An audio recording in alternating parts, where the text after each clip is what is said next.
ফেনী, কুমিল্লা, নোয়াখালী, ব্রাহ্মণবাড়িয়া, চট্টগ্রাম, খাগড়াছড়ি, মৌলভীবাজার ও হবিগঞ্জ দেশের ৮ জেলায় বন্যায় ভয়াবহ মানবিক বিপর্যয়ের মুখে এলাকাবাসী। বন্যায় পানিবন্দী হয়ে পড়েছে লাখ লাখ মানুষ। বন্যা দুর্গতদের উদ্ধারে কাজ করছে সেনাবাহিনী, নৌবাহিনী, ফায়ার সার্ভিসের মতো বেশ কয়েকটি দল। পাশাপাশি বিভিন্ন স্বেচ্ছাসেবী সংগঠন ও উদ্ধার কার্যক্রম চালাচ্ছে। তবে দু একদিনের মধ্যে বন্যার পানি নামতে শুরু হতে পারে বলে জানিয়েছে পূর্বাভাস ও সতর্কীকরণ কেন্দ্র। শুক্রবার ২৩ আগস্ট পূর্বাভাস ও সতর্কীকরণ কেন্দ্রের নির্বাহী প্রকৌশলী সর্দার উদয় রায়হান জানান, দেশের উত্তর পূর্বাঞ্চল, পূর্বাঞ্চল ও দক্ষিণ পূর্বাঞ্চলের প্রধান নদীসমূহের পানি সমতল ধীর গতিতে হ্রাস পাচ্ছে। গত ২৪ ঘন্টায় পূর্বাঞ্চলীয় কুমিল্লা, ব্রাহ্মণবাড়িয়া ও ফেনী জেলার ভারতীয় ত্রিপুরা সীমান্তবর্তী অঞ্চলে এবং ত্রিপুরা প্রদেশের অভ্যন্তরীণ অবিবাহিকা সমূহে ভারী বৃষ্টিপাত পরিলক্ষিত হয়নি এবং উজানে নদ নদীর পানি সমতল হ্রাস পাওয়া শুরু হয়েছে। ফলে বর্তমানে মৌলভীবাজার, হবিগঞ্জ, ফেনী, কুমিল্লা ও চট্টগ্রাম জেলার নিম্নাঞ্চলের বিদ্যমান বন্যা পরিস্থিতির ধীর গতিতে উন্নতি হচ্ছে।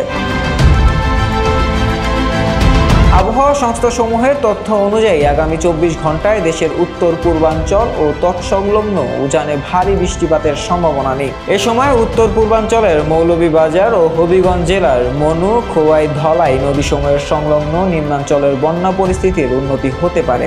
আবহাওয়া সংস্থাসমূহের তথ্য অনুযায়ী আগামী ২৪ ঘন্টায় দেশের দক্ষিণ পূর্বাঞ্চল, পূর্বাঞ্চল ও তৎসংলগ্ন উজানে ভারী বৃষ্টিপাতের সম্ভাবনা নেই। এ সময় এই অঞ্চলের ফেনী, কুমিল্লা ও চট্টগ্রাম জেলার মুহুরী, ফেনী, গোমতী, হালদা ইত্যাদি নদীসমূহের সংলগ্ন নিম্নাঞ্চলের বন্যা পরিস্থিতির উন্নতি হতে পারে।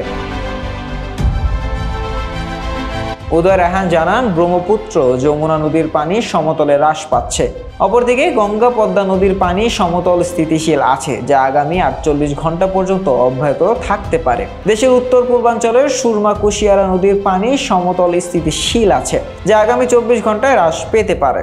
দেশের উত্তরাঞ্চলের তিস্তা, ধরলা ও দুধকুমার নদীসমূহের পানি সমতল হ্রাস পাচ্ছে, যা আগামী ৪৮ ঘন্টায় এসব নদীর স্বাভাবিক প্রবাহ বিরাজমান থাকতে পারে।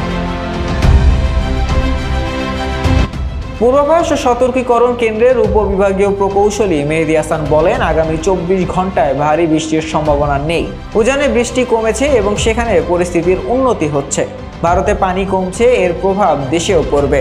আশা করা যাচ্ছে আজকে পানি স্থিতিশীল হয়ে যেতে পারে। কাল থেকে পানি কমা শুরু হতে পারে। পরবর্তী সময়ে বন্যা পরিস্থিতির উন্নতিও হতে পারে। দুর্যোগ ব্যবস্থাপনা ও ত্রাণ মন্ত্রণালয়ের উপদেষ্টা ফারুক আজম বলেন, বন্যায় জনগণের জানমাল রক্ষায় সার্বিকভাবে প্রশাসন কাজ করছে। দুর্যোগ পরিস্থিতি মোকাবিলায় সরকারের সার্বিক প্রস্তুতি রয়েছে। দুর্যোগ ব্যবস্থাপনা ও ত্রাণ মন্ত্রণালয়ের অতিরিক্ত সচিবকে এম আলী রেজা জানান, পানিবন্দী হয়ে পড়েছে ৪,৪০,৮৪০টি পরিবার। ক্ষতিগ্রস্ত লোকের সংখ্যা ২৯,০৪,৯৬৪। আবহাওয়া অফিস জানিয়েছে, শুক্রবার সকাল ৬টা পর্যন্ত সর্বোচ্চ ১৬৪ মিলিমিটার বৃষ্টি হয়েছে। এছাড়া কক্সবাজার ১৫১, চট্টগ্রাম ১৪৩ এবং রাঙামাটিতে ৯৭ মিলিমিটার বৃষ্টি হয়েছে। শাহরিয়ার আহমেদ জয়, ডেস্ক রিপোর্ট, আইকন স্পোর্টস।